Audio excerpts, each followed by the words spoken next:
تو بسم اللہ الرحمن الرحیم. رب یسر ولا تعسر رب تمم بالخیر وبک نستعین یا فتاح.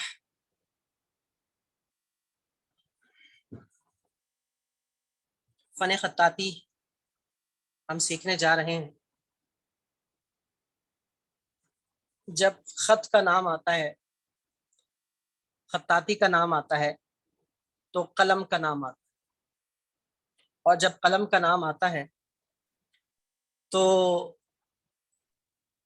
اللہ کے نبی صلی اللہ علیہ وسلم کا وہ ارشاد ہماری سماعتوں کو ٹکراتا ہے کہ نبی صلی اللہ علیہ وسلم نے فرمایا اول ما خلق اللہ اللوح والقلم. اللہ تعالیٰ نے جو سب سے پہلی چیز تخلیق فرمائی وہ لوح و قلم. اپنے مائک آف کیجیے گا پلیز.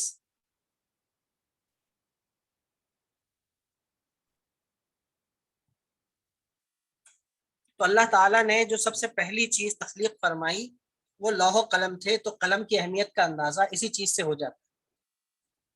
اچھا، میں قلم کا ذکر کیوں کر رہا ہوں، اس کی اہمیت و فضیلت کیوں بیان کر رہا ہوں؟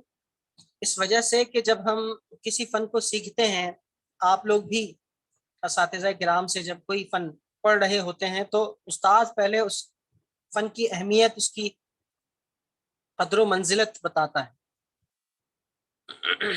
تاکہ اس فن کی جو فضیلت ہے، اہمیت ہے، وہ ہمارے دلوں میں بیٹھ جائے اور ہم صحیح طور پر وہ فن سیکھ سکیں. تو اس طور پر یہ فن قرآن سے منسلک ہے. جب قلم کی تخلیق سب سے پہلے فرمائی گئی، اس کے بعد اگر ہم 1400 سال پہلے پر نظر دوڑائیں تو قرآن کریم کی جو ابتدائی آیات ہیں اس میں بھی قلم کا ذکر اللہ تعالیٰ نے فرمایا. نہ صرف یہ بلکہ سورہ قلم، پوری قلم کے نام سے ایک سورت نازل فرما دی اور اس میں قلم کی قسم بھی اٹھائی. جو کچھ لکھا جاتا ہے اس کی قسم بھی اٹھائی. تو یوں قلم کی اہمیت کا اندازہ ان چیزوں سے لگایا جا سکتا ہے، احادیث سے، قرآنی آیات سے.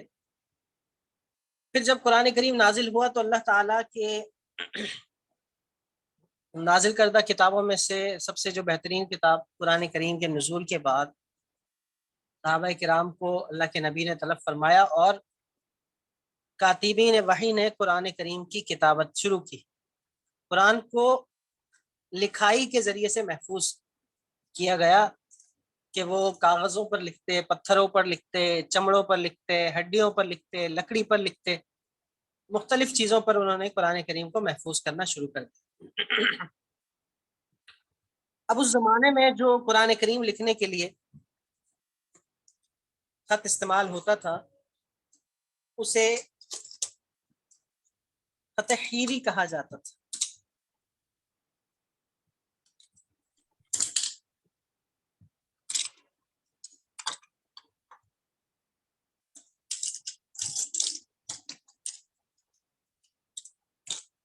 میں آپ کو یہاں پر دکھاتا ہوں.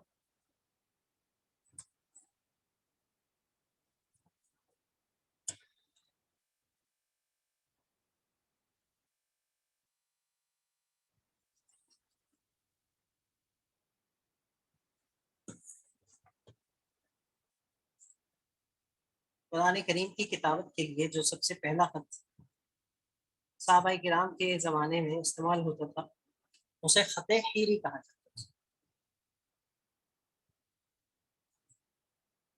حضرت ابو بکر، حضرت عمر، حضرت عثمان رضی اللہ تعالیٰ عنہم کے زمانے میں تو مدینہ منورہ وہ دارالخلافہ تھا، وہاں پر قرآن کریم کی کتابت کی جاتی تھی. حضرت عثمان رضی اللہ تعالیٰ عنہ کے دور میں چونکہ اسلام پھیلنے لگا تو مختلف خطوں میں، مختلف علاقوں میں قرآن کریم کے نسخے بھیجے گئے. پھر اس کو دیکھتے ہوئے جب جوک در جوک لوگ اسلام میں داخل ہونے لگے عرب و عجم، تو حضرت علی کرم اللہ وجہہ کے زمانے میں جب دارالخلافہ مدینہ سے کوفہ منتقل ہوا تو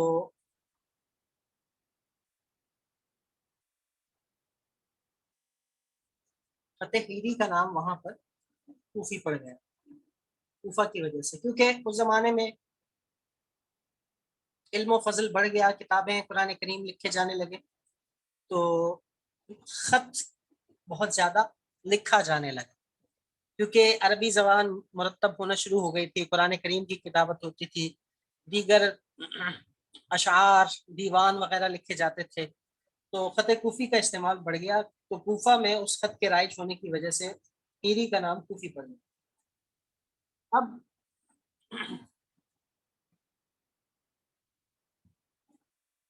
خط کوفی جو کہ بغیر نقطوں کے، بغیر اعراب کے چلتا چلا گیا، حجاج بن یوسف کے دور میں پھر اس پر نقطے بھی لگے، اعراب بھی لگے، تاکہ ہر خاص و عام اسے پڑھ سکے، تو یہ دور یوں چلتا رہا، خط میں ترقی ہوتی گئی، خط کوفی میں ترقی ہوتی گئی، لیکن خط کوفی ہی قرآن کریم کی کتابت کے لیے لکھا جانے لگا۔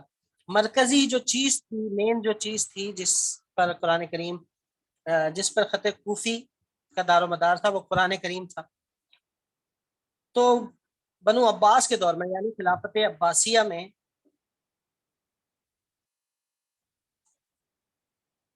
پھر ایک شخص پیدا ہوا 3ری صدی ہجری کے آخر میں، جن کا نام محمد بن علی ابن مقلہ تھا۔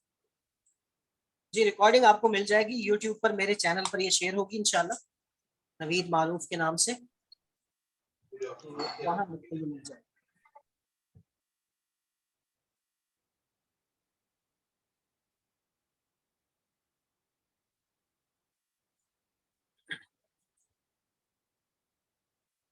یوٹیوب پہ آپ کو انشاءاللہ اس نام سے ریکارڈنگ مل جائے گی۔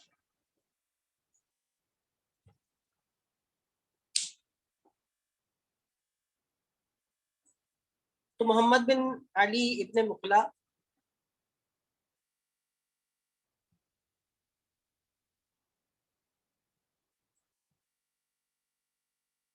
جو ابن مقلہ کے نام سے مشہور تھے، 3ری صدی ہجری کے آخر میں ہی پیدا ہوئے، بہت بڑے عالم دین پڑھے، فقہ میں، تفسیر میں، ریاضی میں، سائنس میں، شعر و ادب میں بہت زیادہ ماہر تھے، اور جس کی وجہ سے ان کے ارد گرد لوگوں کا جمع غفیر لگا رہتا تھا، تو لوگ ان سے مختلف علوم سیکھتے، جس کی وجہ سے بادشاہ کے ہاں، اس وقت جو خلافت عباسیہ کے بادشاہ تھے معتصم باللہ، ان کے ہاں ان کی کافی قدر و منزلت بڑھ گئی۔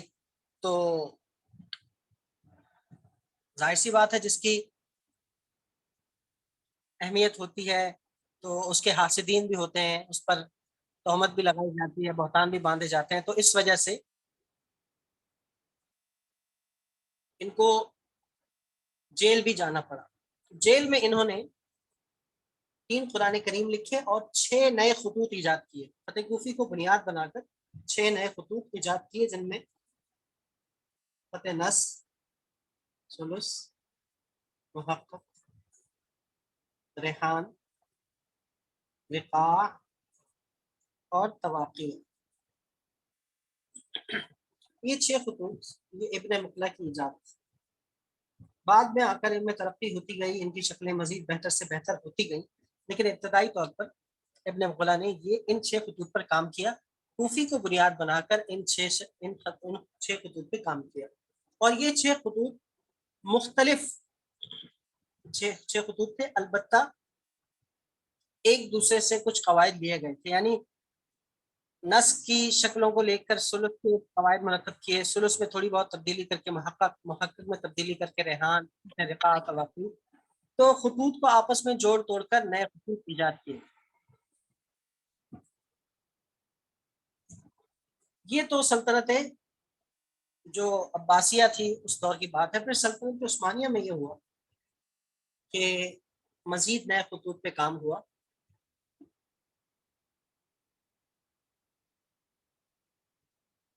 جی یہ جو مائک کا بٹن ہے، بلکہ اوپر آپ کا ایک بٹن ہوگا اسپیکر کا اسے آن کریں تو آپ کو میری آواز آ سکتی ہے. یہ آپ کی اسکرین ہے, تو یہاں پر ایک اسپیکر کا آپشن ہوگا, تو آپ دبائیں تو آپ کو میری آواز سنائی دے گی انشاءاللہ. سلطنت عثمانیہ پھر جو خطوط ایجاد ہوئے ان میں خط رقعہ جو ہم سیکھنے جا رہے ہیں انشاءاللہ, اور خط دیوانی جلی, پھر اس کے بعد جا کر یہ تعلیق, پھر تعلیق سے نستعلیق, پھر اسی طرح شکستہ, اور بہت سارے خطوط ایجاد ہوئے. ہمارا جو ہدف ہے وہ خط رقعہ سیکھنا ہے. تو خط رقعہ انشاءاللہ جس کو رقعہ اور رقعہ کہا جاتا ہے یہ ہم سیکھیں گے. رقاع یہ الگ خط ہے اور رقعہ یہ الگ خط ہے, اس کو دونوں طرح سے پڑھ سکتے ہیں. یہ الگ خط ہے, یہ خط نصف اور ثلث کو ملا کے بنتا ہے جس کو اجازہ بھی کہا جاتا ہے, خط اجازہ. جبکہ خط رقعہ اور رقعہ یہ الگ خط ہے. اب ترکی جو ہے, ترکی وہ خطاطی میں ایک تو سب سے آگے ہے, اور خطاطی میں بہت زیادہ کام ہو رہا ہے ترکی میں, حتیٰ کہ پی ایچ ڈی ہوتی ہے یونیورسٹیز میں. تو اس کا جو سلیبس ہے, جو نصاب ہوتا ہے, اس میں سب سے پہلے دیوانی سکھایا جاتا ہے, رقعہ سکھایا جاتا ہے. اس کی ترتیب یہ ہوتی ہے کہ رقعہ, پھر دیوانی, پھر جلی دیوانی, پھر ثلث, نصف. تو آسان سے مشکل کی طرف جایا جاتا ہے. ایک مبتدی کے لیے, ایک بگنر کے لیے جو سب سے بہترین خط ہے سیکھنے کا وہ رقعہ ہے. اور جتنے بھی عربی ممالک ہیں ان میں جو عربی زبان لکھنے کے لیے سب سے آسان اور ان کا عام جو رسم الخط ہے جس میں وہ عربی لکھتے ہیں, ان کی جو دفتری لکھائی ہے وہ خط رقعہ ہی ہوتی ہے. عام طور پر یہ تیز لکھا جاتا ہے, سیدھا لکھا جاتا ہے, اس پہ زبر زیر بھی نہیں ہوتے, اعراب بھی نہیں ہوتے. تو اس طور پر یہ لکھنے میں آسان ہوتا ہے. ایک بگنر کے لیے یہ سیکھنا بہت ضروری ہے اس طور پر کہ اس کی قلم سے ہم آہنگی ہو جاتی ہے, کاغذ سے شناسائی ہو جاتی ہے, اور سیاہی کا استعمال کیسے کرنا ہے, اور قلم کو کیسے, قلم کا رخ کیا ہونا چاہیے, قلم کی چال کیا ہونی چاہیے, قلم کا میزان کیا ہونا چاہیے, حروف کا میزان کیا ہونا چاہیے, یہ سب کچھ اس کو خط رقعہ میں آسانی سے سمجھ آ سکتا ہے. اس کی مثال یوں لے لیں کہ آپ اگر شروع ہی میں خط ثلث سیکھتے ہیں یا دیوانی جلی سیکھتے ہیں یا نصف سیکھتے ہیں تو آپ کو سیکھنے میں بڑا عرصہ لگ جائے گا. آپ کو سیکھنے میں بڑا عرصہ لگے گا اور مشکل بھی ہوگی. رقعہ سے سیکھنے میں آپ کو یہ ہوگا کہ یہ ترتیب جو آپ کو بتائی گئی, اس ترتیب پر سیکھنے سے آپ بآسانی تمام خطوط سیکھ سکتے ہیں اور جلدی سیکھ سکتے ہیں. خیر جلدی کا تو میں نہیں کہوں گا, کیونکہ جلدی کا لفظ ہم نے اپنی ڈکشنری سے نکال لینا ہے. فن خطاطی بڑے صبر کا کام ہے, یہ خط بعد میں سکھاتی ہے اور صبر پہلے سکھاتی ہے. اس طور پر آپ نیت کریں کہ ہم نے فن خطاطی وہ صحیح نہج پر صحیح طور پر سیکھنا ہے. تو اس کے لیے خط رقعہ ایک ابتدائی خط ہے اور بہترین خط ہے جو کہ شروع میں سیکھا جائے, تاکہ آپ کے لیے باقی خطوط آسان ہو اور فن خطاطی آپ کو سمجھ آئے.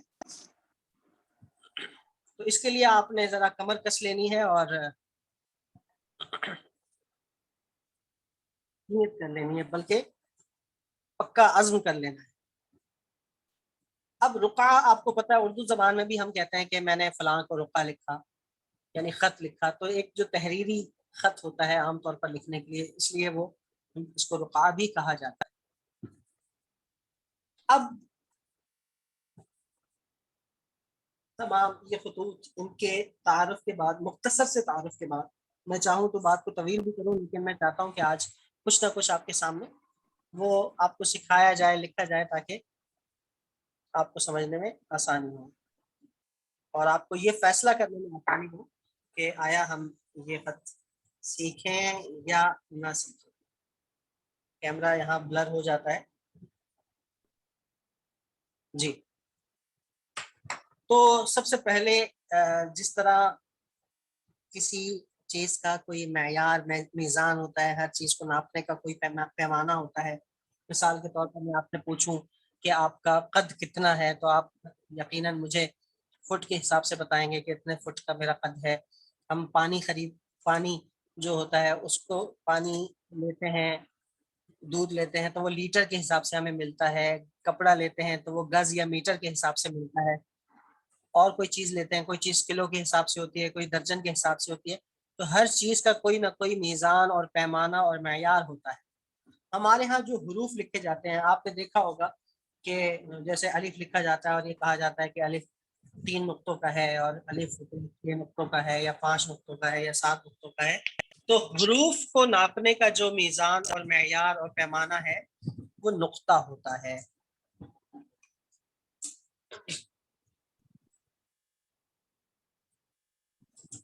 یہاں میں آپ کے سامنے آپ سے مزید وضاحت کرنا چاہوں گا کہ دیکھیے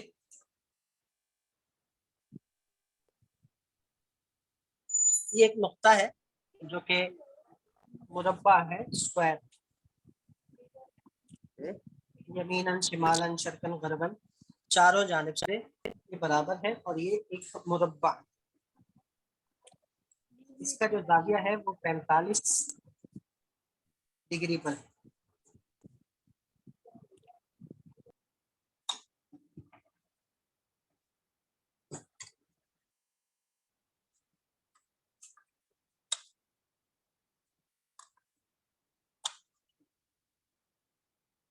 ایک منٹ ذرا میں کیمرہ سیٹ کرتا ہوں تاکہ یہ نہ ہلے.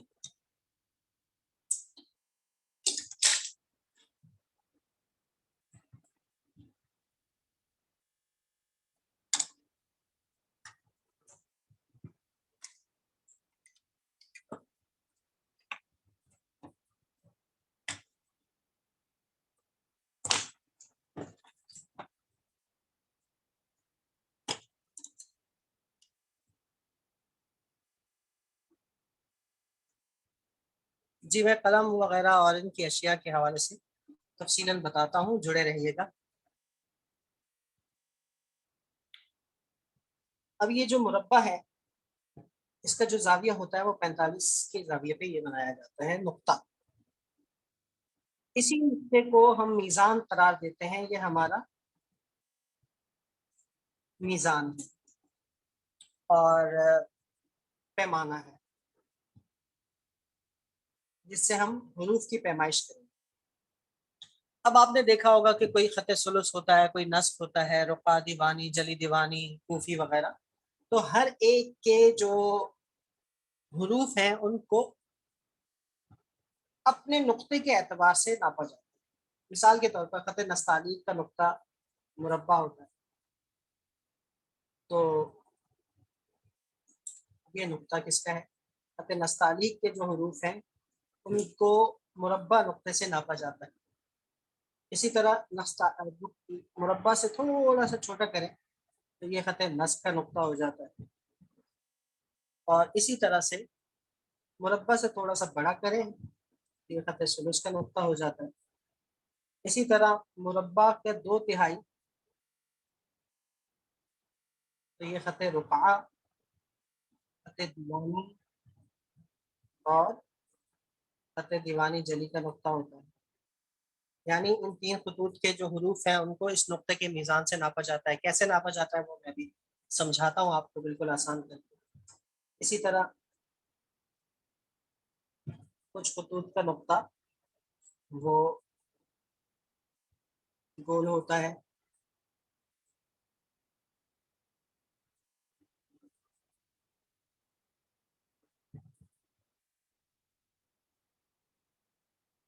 آپ کے کیمرے کے اوپر یہاں اسپیکر کا آپشن ہوگا، وہ آن کریں تو آپ کو میری آواز آ سکے گی. اب گول نقطہ جیسے کہ دیوانی جلی میں بھی کئی جگہ گول نقطہ استعمال ہوتا ہے، ثلث میں بھی، ثلث جلی میں بھی گول نقطہ کہیں استعمال ہوتا ہے. اسی طرح سے کوفی وغیرہ میں بھی گول نقطہ استعمال ہوتا ہے. تو یوں مختلف نقطے ہیں اور مختلف اس کے میزان ہیں. مثال کے طور پر خط رقعہ کا ہم نے یہ نقطہ لیا، اور ہم نے لکھا خط ثلث کا الف.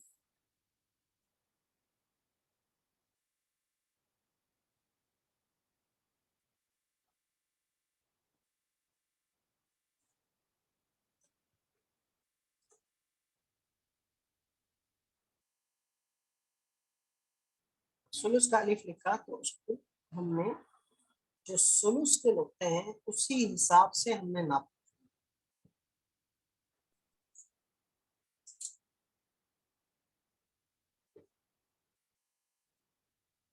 کہ ثلث کے مطابق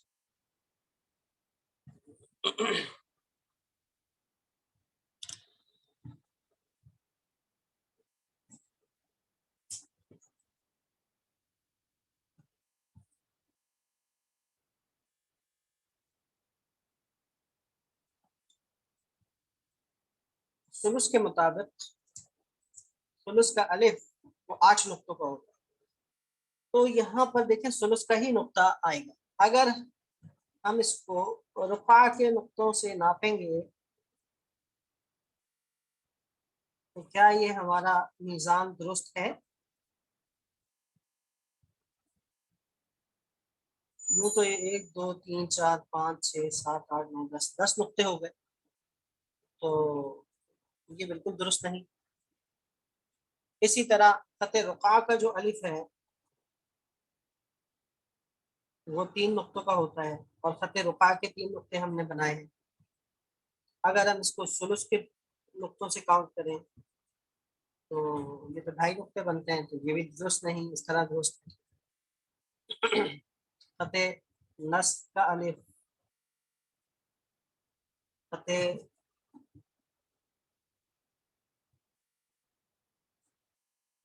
دیوانی کا الف, خط دیوانی جلی کا الف,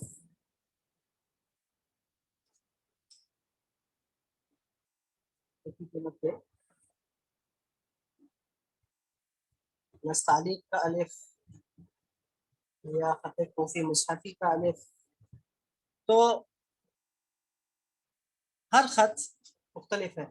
اب یہ نستعلیق کا نستعلیق کے نقطوں کے ساتھ ہی اچھا لگے, دیوانی جلی کا دیوانی جلی کے نقطوں کے ساتھ اچھا لگے. اس کے بغیر دوسرے نقطوں سے اس کا میزان کیا جائے تو یہ ٹھیک بات نہیں ہوگی. پھر ویسا ہی لگے گا جیسے کسی بڑے بھائی کو چھوٹے بھائی کے کپڑے پہنا دیے یا چھوٹے بھائی کو بڑے بھائی کے کپڑے پہنا دیے.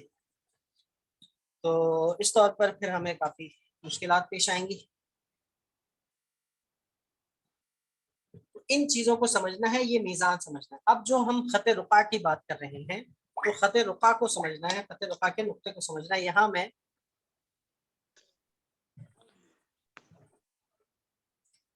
آپ کو پھر سے سمجھانا چاہوں گا کہ یہ ایک مربع ہے,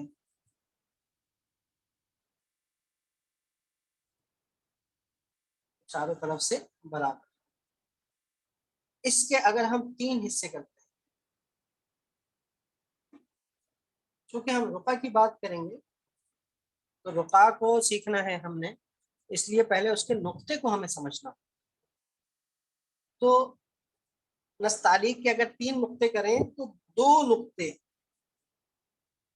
یعنی ایک مربع کا 2/3 یہ ہمارا رقع کا نقطہ ہوتا ہے.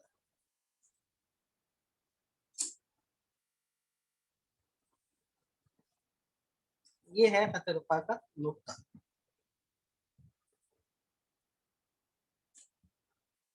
مربع کا 2/3 یعنی 2/3. اب اسی نقطے کو بنیاد بنا کر ہم نے خط رقع کا میزان طے کیا, یعنی یہ 1 2 اور 3 کہ خط رقع کا جو الف ہوتا ہے وہ 3 نقطوں کا ہوتا ہے.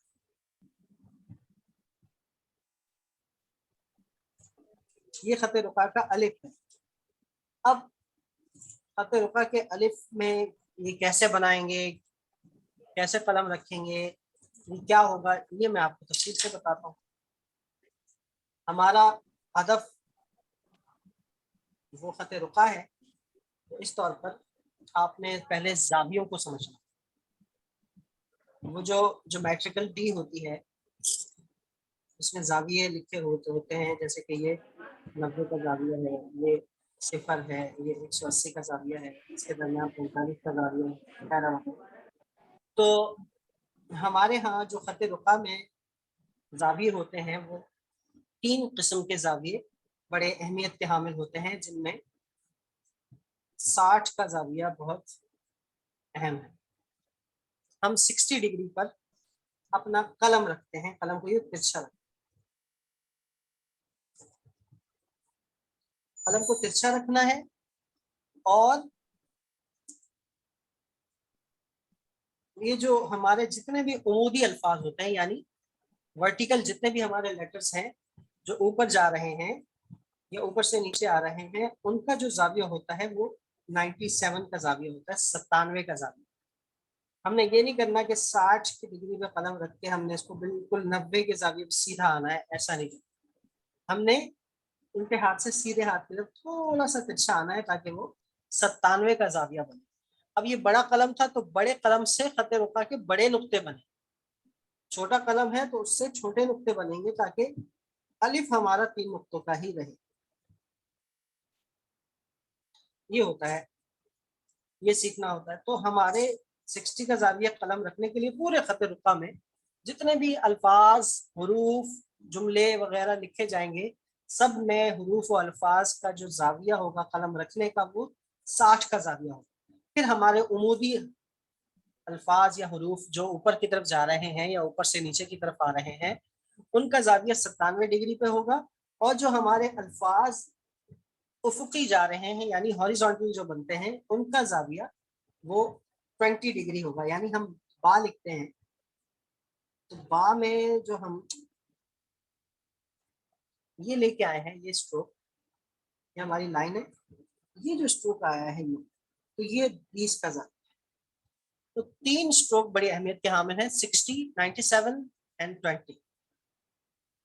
یہاں آدھے نقطے کا فاصلہ اور با 3 نقطوں کا ہوگا، خط رقعہ کے 3 نقطے بنائیں گے تو یہ با کا میزان ہو جائے گا، با اتنا ہوتا ہے۔ یہ میں ابھی آپ کو یہ تفصیل سے نہیں سمجھا رہا، صرف زاویوں کا بتا رہا ہوں، اس کی جب باری آتی ہے تو میں یہ آپ کو بتاتا ہوں۔ آپ نے پہلے زاویوں کو سمجھا، یہ بات آپ کو سمجھ میں آ رہی ہوگی۔ اسی کے مطابق ہم تمام حروف لکھتے ہیں، ہر حرف کا میزان ہوتا ہے، طے ہوتا ہے۔ پھر آپ یہ سوچیں کہ ہمیں یاد رکھنا پڑے گا، یہ تو زبان کی رٹا لگانے والا کام ہے، تو ایسا بالکل نہیں۔ اس کا دار و مدار مشق کے اوپر ہے، جتنا آپ مشق کرتے ہیں آپ کو خود بخود یاد ہوتا ہے۔ اور مشق کے لیے پھر آپ کو 3 قسم کی مشقیں بہت ضروری ہوتی ہیں، کہ آپ ایک نظری مشق بہت ضروری ہوتی ہے، ایک فکری مشق بہت ضروری ہوتی ہے، اور عملی مشق بہت ضروری ہے۔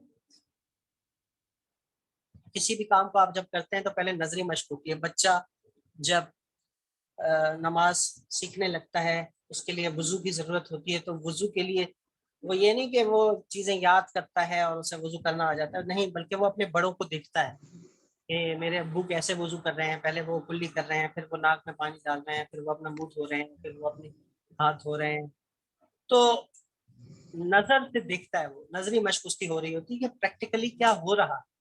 جب اس کی نظری مشق چل رہی ہوتی ہے تو ساتھ ساتھ اس کی فکری مشق بھی چل رہی ہوتی ہے، وہ سوچ رہا ہوتا ہے کہ ہاں پہلے یہ کرنا ہے، پھر وہ کرنا ہے، میرے ابو پہلے یہ کر رہے ہیں پھر وہ کر رہے ہیں۔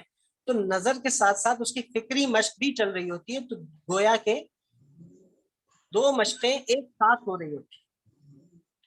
اور شروع میں پھر جب یہ 2 مشقیں چل رہی ہوتی ہیں، پھر اس کا جی چاہتا ہے کہ اب میں عملی مشق کروں، یعنی جو میں نے دیکھا اور جو میں سوچ رہا ہوں اس کو عملی طور پر پریکٹیکلی اس کو میں دہراؤں، تو پھر وہ عملی مشق کرتا ہے۔ تو ہم نے بھی یہ کرنا ہوتا ہے کہ پہلے استاد کے کام کو سامنے کتاب میں جو بھی کراسہ ہے، جو کاپی ہے، جو نصاب ہے، جو سلیبس ہے، اس کو دیکھ کے ہم نے لکھنا ہوتا ہے، دیکھنا ہوتا ہے غور سے، پھر سوچتے ہیں ساتھ ساتھ کہ ہاں یہ کیسے کیا ہوگا، یہ کیا کیسے کرنا ہے، اور پھر اس کو نبھاتے ہیں عملی طور پر، جس کو ہم عملی مشق بھی کہتے ہیں، اور خطاطی کی اصطلاح میں ہم اس کو قلمی مشق کہتے ہیں۔ تو یہ مشقیں صرف خطاطی میں نہیں، اور بھی بہت ساری فیلڈز میں بہت ضروری ہے کہ آپ کبھی کسی چیز کو سیکھنا چاہیں تو پہلے اس کو نظری طور پر، پھر فکری اور عملی طور پر اس کی مشق کریں تاکہ وہ پختگی پا لے۔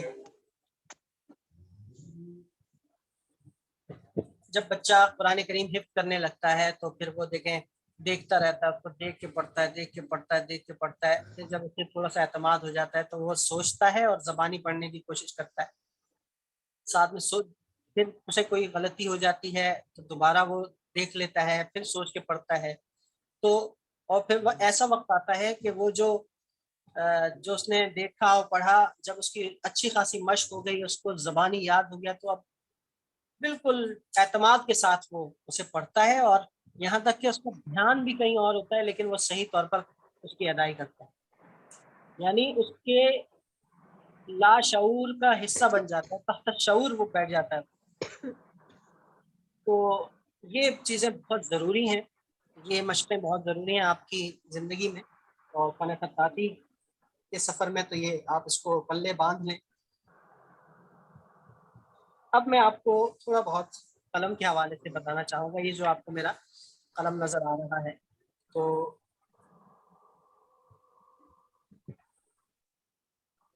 یہ آپ کو میرا قلم بھی،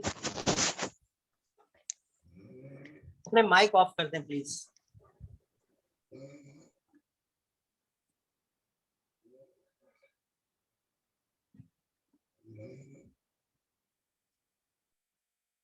اب یہ جو قلم کا یہ حصہ ہے، یہ قلم کا بادام کہلاتا ہے، یہ جو قلم کا خلا ہے یہ بادام کہلاتا ہے۔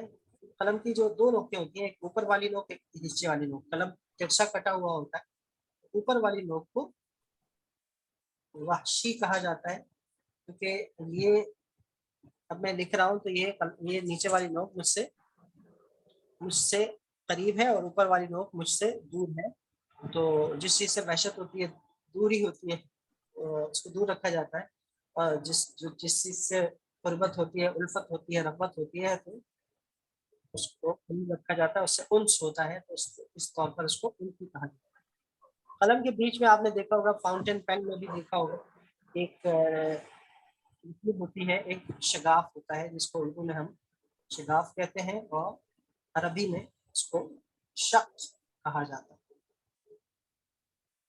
شق قمر اور شق صدر سے یہ لفظ لیا گیا۔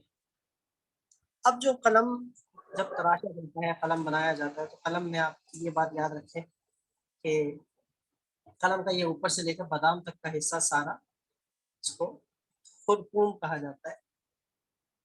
خرطوم عربی میں ہاتھی کی سونڈ کو کہتے ہیں، تو اس طور پر یہ سونڈ سے مناسبت رکھتا ہے، تو اس کو خرطوم کہا جاتا ہے، جبکہ اوپر والی نوک جو بادام سے لے کر اوپر تک ہے، اس کو جلفا کہا جاتا ہے، جلفا۔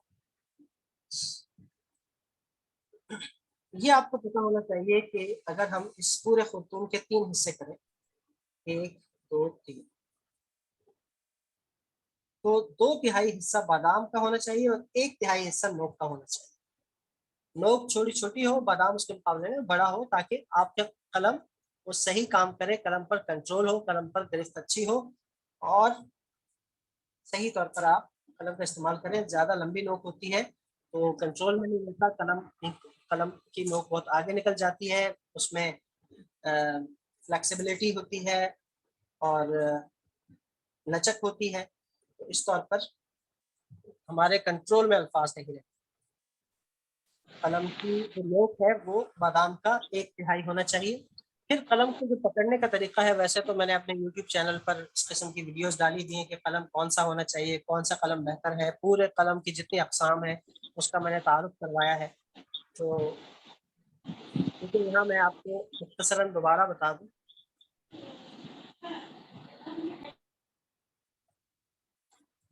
کہ آپ نے جب قلم پکڑنا ہے تو یہ جو قلم کی اوپر والی نوک ہے، جس کو ہم نے انسی وحشی کا نام دیا، اس کی سیدھ میں آپ نے یہ اپنی شہادت کی انگلی رکھنی ہے، اور نیچے والی جو نوک ہے اس کی سیدھ میں آپ نے انگوٹھا رکھنا ہے اپنا، اور یہ جہاں بادام ختم ہو رہا ہے، یہاں پر اس کے کنارے پر آپ نے اپنی یہ بیچ والی انگلی رکھنی ہے۔ اب کچھ لوگ اس انگلی پر قلم کو ٹیکتے ہیں، بیچ والی انگلی پر، کچھ یہ آگے لے کے آ کر اس جگہ پر ٹیکتے ہیں، کچھ اس جگہ پہ ٹیکتے ہیں، تو یہ اپنا اپنا انداز ہوتا ہے۔ بہرحال قلم کو ایسے پکڑنا چاہیے، زیادہ گرفت آپ کی مضبوط بھی نہیں ہونی چاہیے کہ آپ کی انگلیاں ایسے ٹیڑھی ہو جائیں، نہیں، انگلیاں آپ کی تھوڑی سیدھی رہیں، اور آپ کے ہاتھ کی جو یہ والی انگلی ہے، آپ کے ہاتھ کی یہ والی جو ہڈی ہے، قلم اس سے یہاں نرم حصے پر ہونا چاہیے۔ جو حضرات پینٹنگ وغیرہ کرتے ہیں، خواتین و حضرات، تو وہ برش کے عادی ہوتے ہیں، تو برش عموماً کھڑا پکڑا جاتا ہے، تو وہ ایسے قلم کو کھڑا پکڑتے ہیں تو وہ ہڈی سے پہلے چلا جاتا ہے، تو یہ ہڈی کے بعد ہونا چاہیے آپ کا قلم، تاکہ آپ کا قلم ایسے ترچھا لیٹا ہوا ہو، تاکہ اس کی انشی واشی دونوں نوکیں صحیح طور پر کام کریں اور کاغذ کا حصہ بنے۔ اب اس میں بھی کاغذ کے حوالے سے بھی یہ کہ یہ قلم کے حوالے سے، جیسے کہ قلم کا یہ جو کٹ ہے یہ کس زاویے پہ ہے، تو یہ میں آپ کو بتا دوں کہ جیسے ہمارا یہ قلم ہے،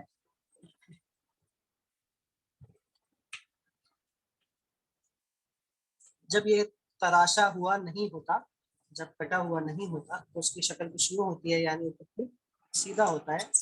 تو اب اس سیدھے حصے کا ہم ایک اسکوائر لے لیں، ایک مربع لے لیں، تو اب اس کو ہم نے ایسے تراشنا ہے، تو اس مربع کو ذرا آدھا کریں، اس کو آدھا کیا،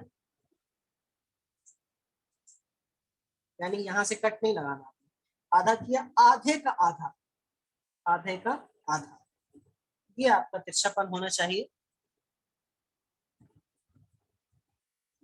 اور یہ جو ترچھا پن ہے یہ خط ثلث، خط دیوانی، اسی طرح سے جری دیوانی اور رقعہ وغیرہ کا جو قلم کا کٹ کا زاویہ ہوتا ہے وہ یہ ہوتا ہے۔ اب اس آدھے کا بھی آدھا کریں تو پھر یہ خط نصب کے وہ کٹ کا زاویہ ہو جاتا ہے، پھر اس آدھے کا بھی آدھا کریں تو یہ خط نستعلیق کے کٹ کا زاویہ ہو جاتا ہے۔ تو یوں ہر خط کے لیے مختلف زاویے ہوتے ہیں، لیکن ہر خط کے لیے نہیں ہوتے، نستعلیق کے لیے خاص طور پر ہوتا ہے۔ نصب اس سے لکھا جا سکتا ہے خط ثلث والے زاویے سے، لیکن نستعلیق میں اساتذہ قدر سیدھا قلم استعمال کرتے ہیں، کیونکہ نستعلیق میں لفظ باریک زیادہ بنتے ہیں، تو نوک کا استعمال بھی ہوتا ہے، آدھے قلم کا استعمال بھی ہوتا ہے، 2/3 قلم کا بھی استعمال ہوتا ہے، 3/4 قلم کا بھی استعمال ہوتا ہے، پورے قلم کا بھی استعمال ہوتا ہے۔ تو یعنی ہر ایک زاویے سے دوسرے زاویے پر منتقل ہونا، نوک سے آدھے قلم پر منتقل ہونا، آدھے قلم سے پورے قلم پر منتقل ہونے میں آسانی ہو، اس طور پر قلم کو تھوڑا سا سیدھا کاٹا جاتا ہے۔ اور باقی حروف چونکہ پورے قلم سے لکھے جاتے ہیں تو اس میں قلم زیادہ ترچھا ہوتا ہے، تاکہ اوپر والی نیچے والی نوک دونوں زمین پر کاغذ پر لگی رہیں، تاکہ حروف کو لکھنے میں آسانی ہو۔ یہ بات تھوڑی اوپر کی ہے، آپ کو جب فن خطاطی سے مناسبت پیدا ہو جائے گی پھر آپ کو یہ میری یہ جو منطق ہے یہ سمجھ میں آئے گی۔ اس سے قبل بس آپ ایمان بالغیب لائیں اور اس کو سمجھنے کی حد تک، سننے کی حد تک محفوظ کر لیں، باقی انشاءاللہ جیسے جیسے آپ کا تجربہ بڑھے گا تو آپ کو میری بات سمجھ آئے گی انشاءاللہ۔ تو یہ بنیادی معلومات تھی جو میں نے ضروری سمجھی، کیونکہ ایک مبتدی پریشان ہو جاتا ہے آیا قلم کو کس زاویے پر تراشا جائے کہ ہمیں لکھنے میں آسانی ہو۔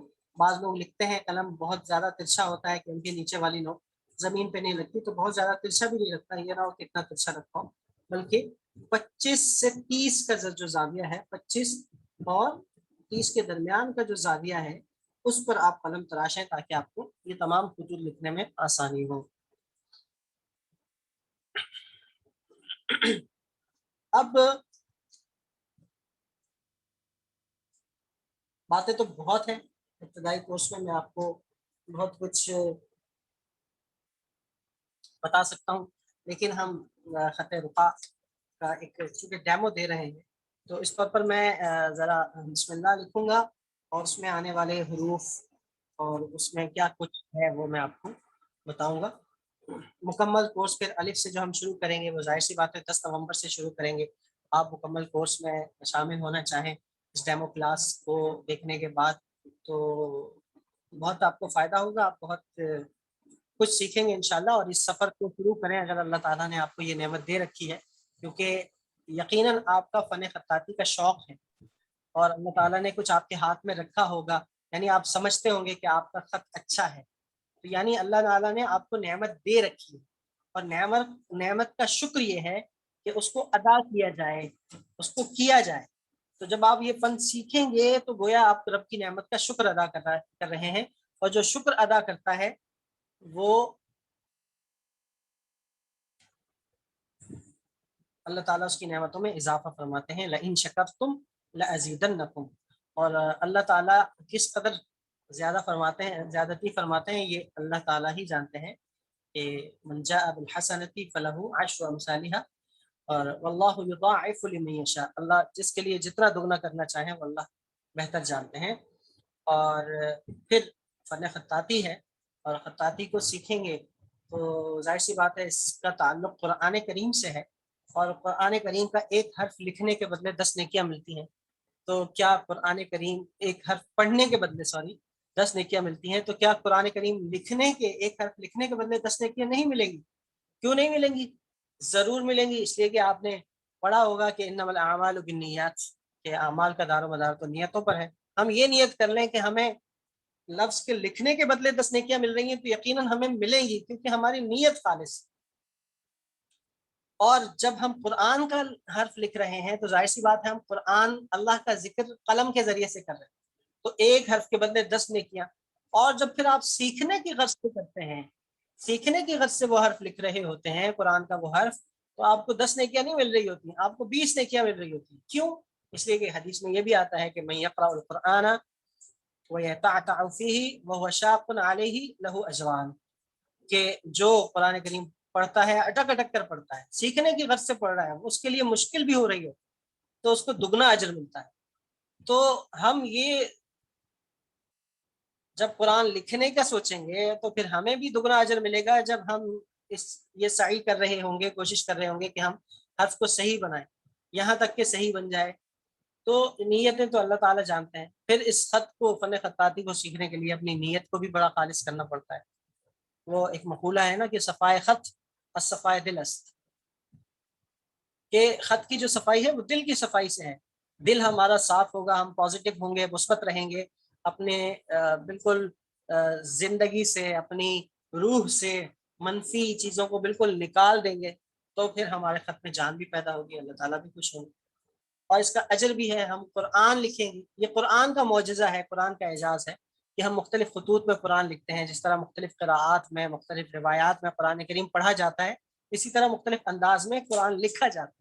جہاں قرآن کے اعجازات ختم نہیں ہوئے کہ آج تک لاکھوں قاری آئے، لاکھوں طریقے سے قرآنی آیات کو پڑھا، اسے کمپوز کیا، اسے ادا کیا، اسی طرح لاکھوں خطاط آئے، انہیں قرآن کریم کو، ایک ہی آیت کو لاکھوں لوگوں نے لکھا، لاکھوں انداز میں، مختلف انداز میں۔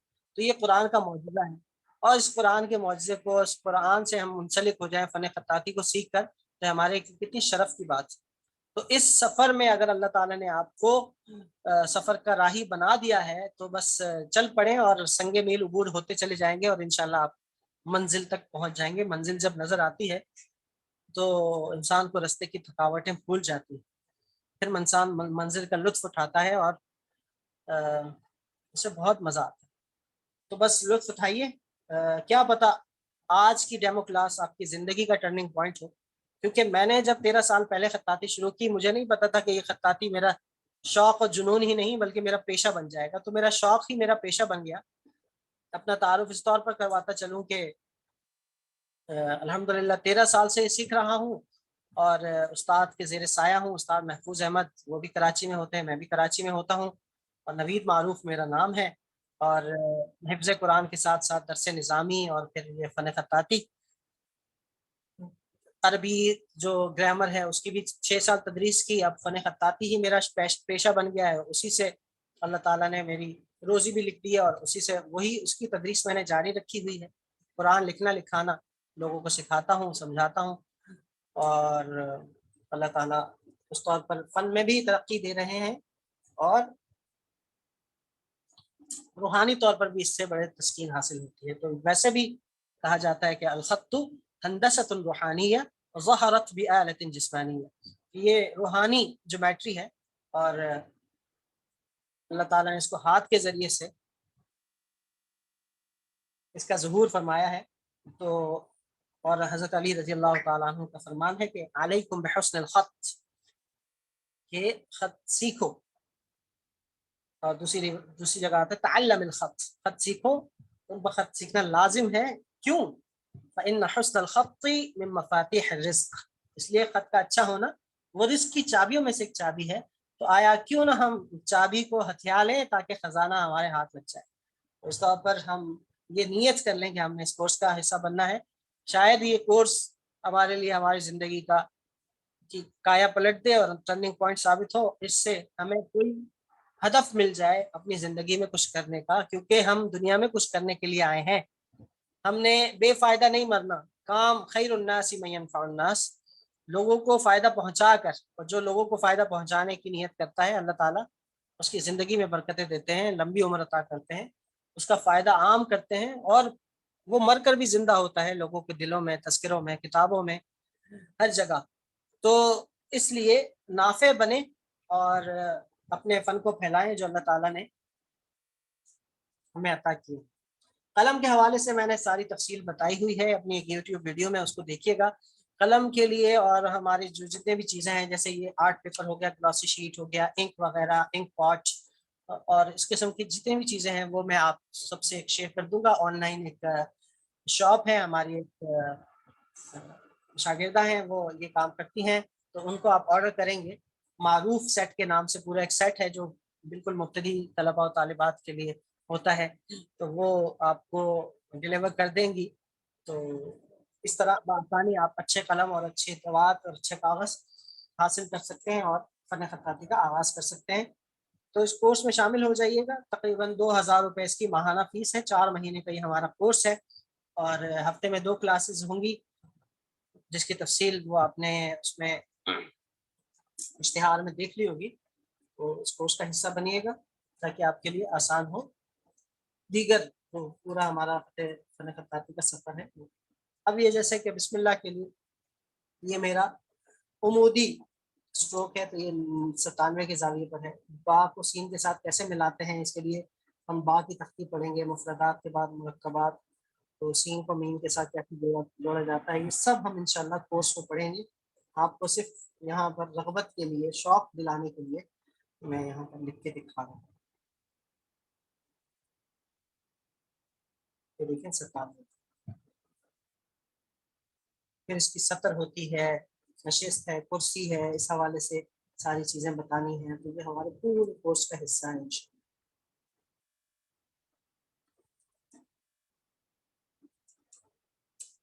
کلاس کے بعد، ڈیمو کلاس کے بعد جو آپ کا گروپ بنایا گیا ہے، اس میں کلاس، آج کے اس ڈیمو کلاس کے حوالے سے جو آپ کا فیڈ بیک ہو، جو آپ نے محسوس کیا ہو، اس کا بھی اظہار کیجیے گا، اپنی رائے کا اظہار کیجیے گا.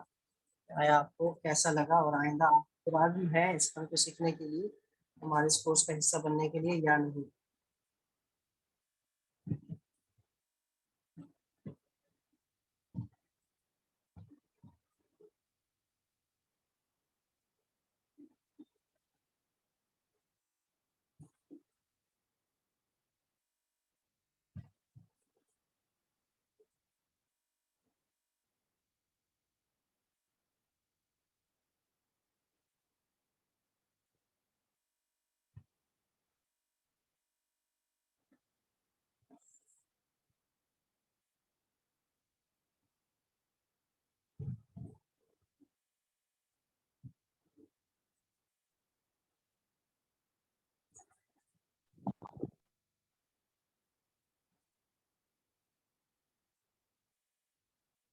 اس خط کا جو ایک نقطہ ہوتا ہے وہ یوں، 2 نقطے یوں، اور 3 نقطے ایسے بنائے.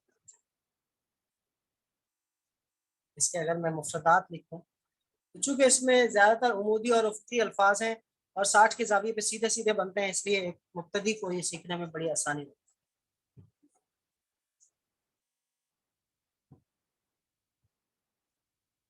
جی بس میں مختصراً آپ کے سامنے لکھ رہا ہوں. تفصیلی تو ہم کورس میں بتائیں گے انشاءاللہ.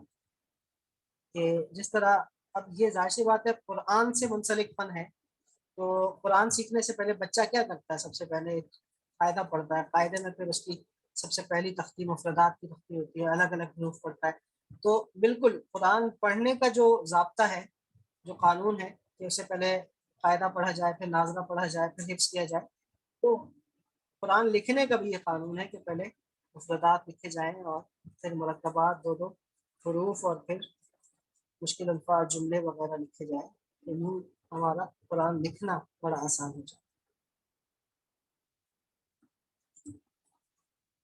نیٹ کی وجہ سے آپ لوگوں کو کہیں پر آواز کی پرابلم ہے، کہیں پر ویڈیو کی پرابلم، کہیں آپ کی جوائننگ میں دیر ہو رہی ہے یا بار بار ڈسکنیکٹ ہو رہا ہے، تو آپ جب ریکارڈنگ دیکھیں گے تو آپ کو بخوبی اس کی ویڈیو اور آڈیو دیکھنے اور سننے کو ملے، جس سے میں انشاءاللہ یہاں پر صبح شیئر کر دوں گا۔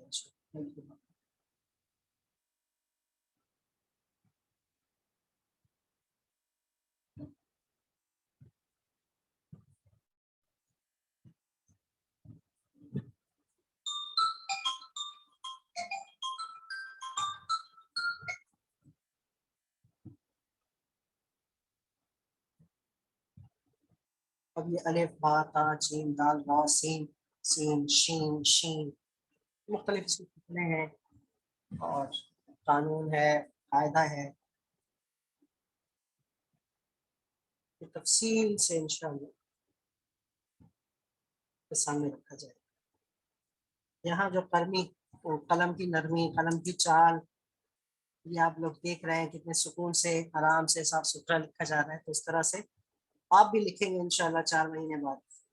تو 4 مہینے تو اس کے خطوط کے قواعد وغیرہ اور اس میں صفائی میں تو آپ کا جتنا عرصہ آگے گزرے گا تو آپ اس قدر اس میں آپ کی فنیشنگ آتی رہے گی اور امپرومنٹ آتی رہے گی۔ بہرحال آپ کو مکمل طور پر یہ سکھایا جائے گا، اس میں آپ کو مفردات، مرکبات، مشکل الفاظ، جملے، پھر ترکیب بنانا، پھر فن پارہ تیار کرنا، آرٹ پیس بنانا، یہ ساری چیزیں ہمارے اس کورس کا حصہ ہے۔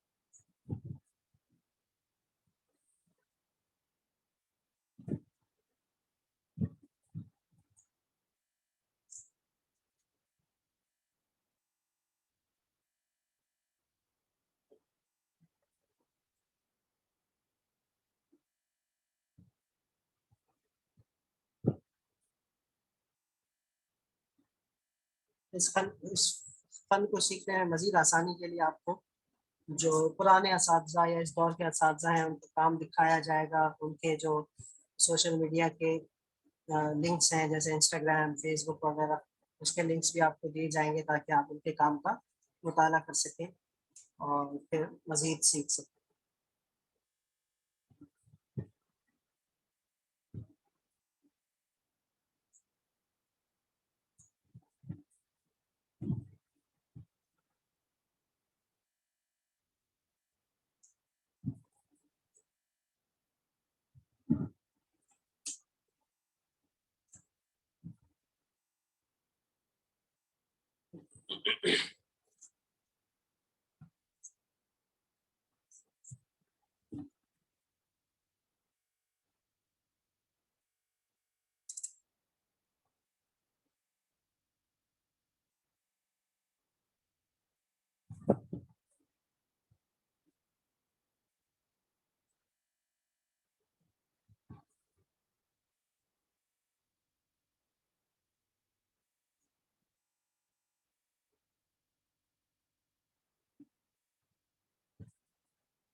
فتح روکا کے بعد انشاءاللہ ترتیب ہماری چلتی رہے گی، فتح دیوانی، جلی دیوانی، ناسک سولوس، ہمارا چلتا رہے گا انشاءاللہ۔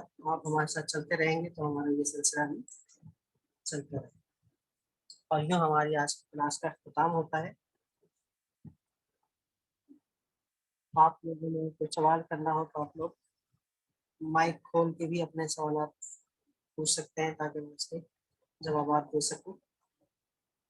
میسج بھی کر سکتے ہیں.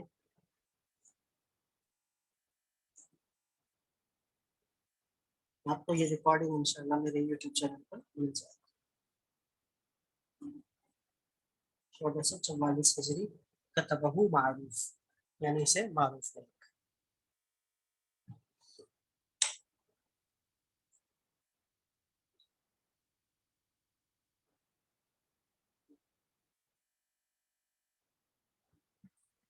جی میں آپ کے سوالات کے لیے حاضر ہوں.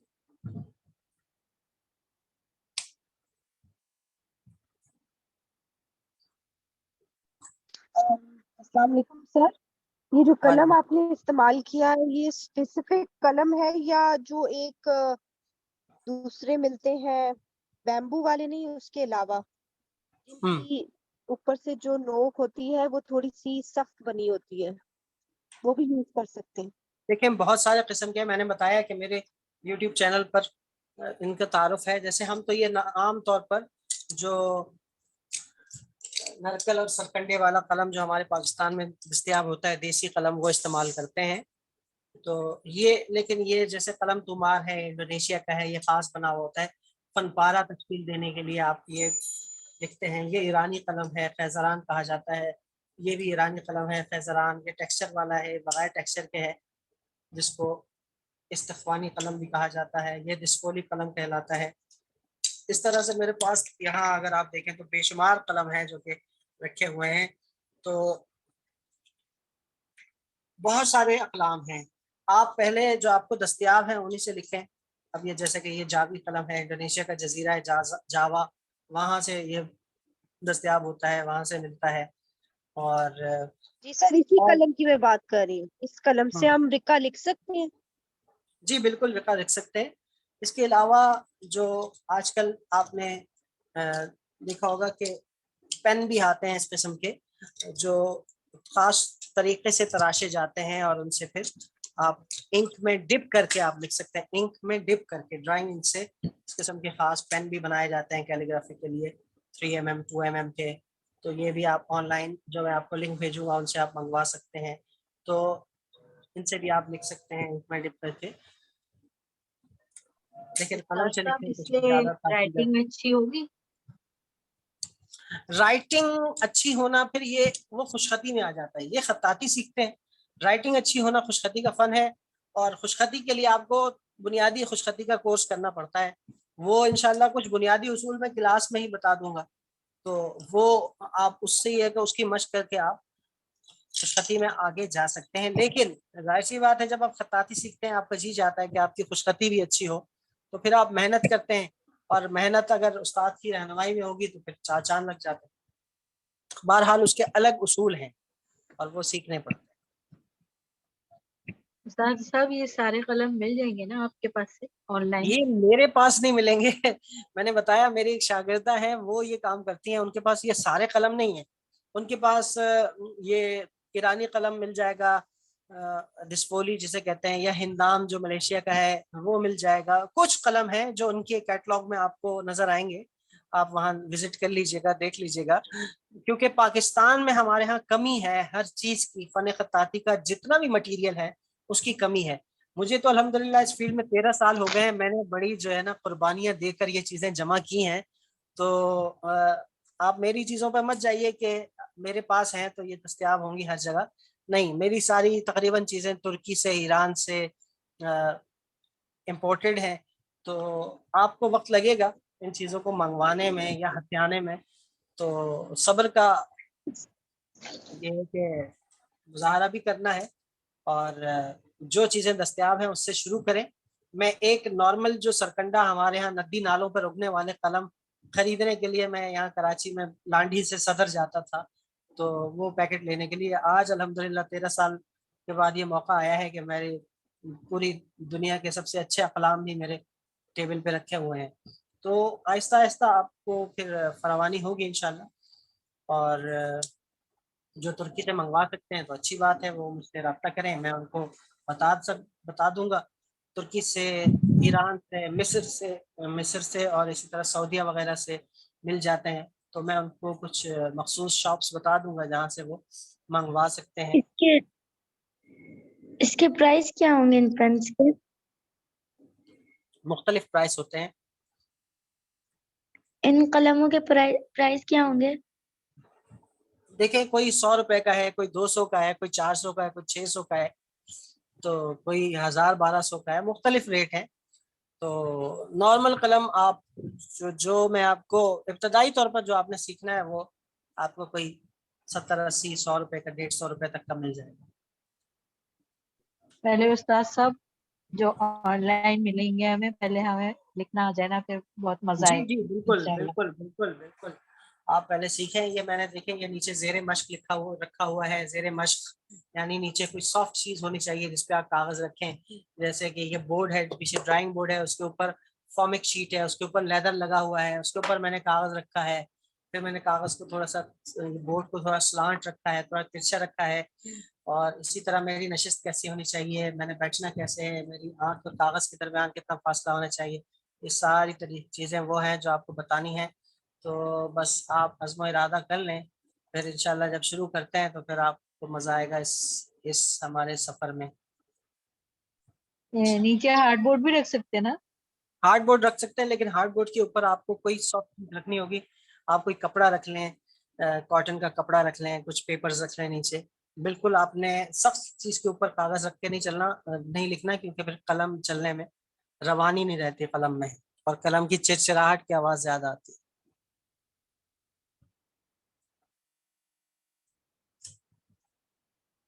کافی ہے آج کے لیے.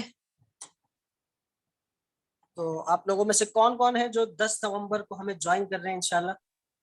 میں انشاءاللہ اسماء وسیم. اچھا، السلام علیکم ورحمۃ اللہ. ورحمۃ اللہ. استاد صاحب یہ پوچھنا تھا، ہم جو ان 4 مہینوں میں صرف خط رقاع ہی سیکھیں گے یا اس کے جی علاوہ جی بھی خط سیکھیں 4 گے؟ مہینے میں خط رقاع ہی سیکھیں گے. آپ کو زیادہ لگ رہے ہیں تو یہ زیادہ نہ سمجھیں. 4 مہینے میں خط رقاع بہت بڑی بات ہے، کیونکہ میرے 13 سال ہو گئے، میں ابھی تک جو ہے وہ سمجھے الف سیدھا نہیں ہوا. تو 4 مہینے تو بہت کم عرصہ ہے. پھر اس کے بعد 4 مہینے دیوانی ہے، پھر 4 مہینے دیوانی جلی ہے. تو سیکھتے رہیں بھائی، علم کبھی ختم ہوا ہے؟ ہم جب درس نظامی کر رہے تھے نا، تو ہمارے استاد نے یہ ہمیں فرمایا تھا کہ 8 سال آپ لوگوں نے پڑھ لیا. تو آخری دن فرمایا تھا جب بخاری شریف کی تکمیل ہو رہی تھی، تو یہ فرمایا استاد نے کہ آج ہم نے آپ کو علم کے دروازے پر لا کھڑا کیا ہے. یہ نہیں کہ علم سارا کا سارا دے دیا، بولو علم کے دروازے پر لا کھڑا کیا ہے. دروازے سے علم کے شہر میں داخل ہونا یہ آپ لوگوں کا کام ہے. تو 4 مہینے میں آپ کو سکھا تو دیا جائے گا، لیکن آگے پھر پوری زندگی کرنا ہے آپ کو. جی بالکل. استاد صاحب اس لیے ہم نے پوچھا کیونکہ ہم خط نستعلیق سیکھ رہے تھے اور 2 مہینے میں صرف الف سے با پر ہی آئے. تو نہیں انشاءاللہ یہ دیکھیں، آپ کو ایک تو سکھانے کا انداز پتہ چل گیا ہوگا کیسے میں جی سکھا رہا ہوں. اور جی جی پھر انشاءاللہ جب آپ لکھیں گے نا، اور جو آپ کے کام کی اصلاح ہوگی، بہت جلدی ترقی کریں گے اگر آپ محنت کریں گے تو انشاءاللہ. جی بالکل. نستعلیق شروع کیا آپ نے، وہی کام کیا جس کی میں مخالفت کرتا ہوں، کہ سب سے مشکل خط آپ نے سب سے پہلے شروع کیا. تو ظاہر سی بات ہے اس میں ٹائم لگنا ہے. یعنی ایک جو ہے وہ 1 کلاس کا اسٹوڈنٹ جو ہے وہ 10 کلاس کی کتابیں پڑھنے لگے گا تو کیا حشر ہوگا. استاد صاحب وہ ادھر کورس میں یہی تھا نستعلیق سے، تو اس بس وقت نہیں یہی معلوم. تو ہمارے ہاں مسئلہ ہے. یہی تو ہمارے ہاں مسئلہ ہے کہ جو آتا ہے وہ سکھاتے ہیں، جو طریقہ ہے وہ نہیں سکھاتے. تو آپ صحیح سلیبس کے تحت لے کر چلیں تو پھر طالب علم صحیح طور پر سیکھے گا، کم وقت میں زیادہ چیزیں سیکھے گا. تو میں آپ کو آسان کورس شروع کروانے کا مقصد ہی یہی ہے کہ صحیح چیز صحیح نہج پر سیکھی جائے. تو آپ صحیح پلیٹ فارم پہ آئے ہیں، بس اس کو اویل کرنا ہے، اس چانس کو ضائع نہیں کرنا. جی انشاءاللہ انشاءاللہ.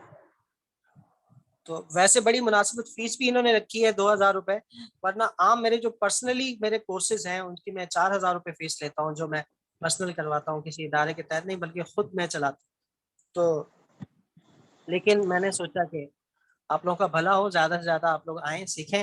اور خواہش بھی تھی اس ادارے کی کہ ہمارے پاس طلبہ و طالبات ہیں، تو ہم نے کہا سوچا کہ چلیں سیکھیں، اس فن کو عام کریں، آگے جائیں اور فن کی خدمت کریں۔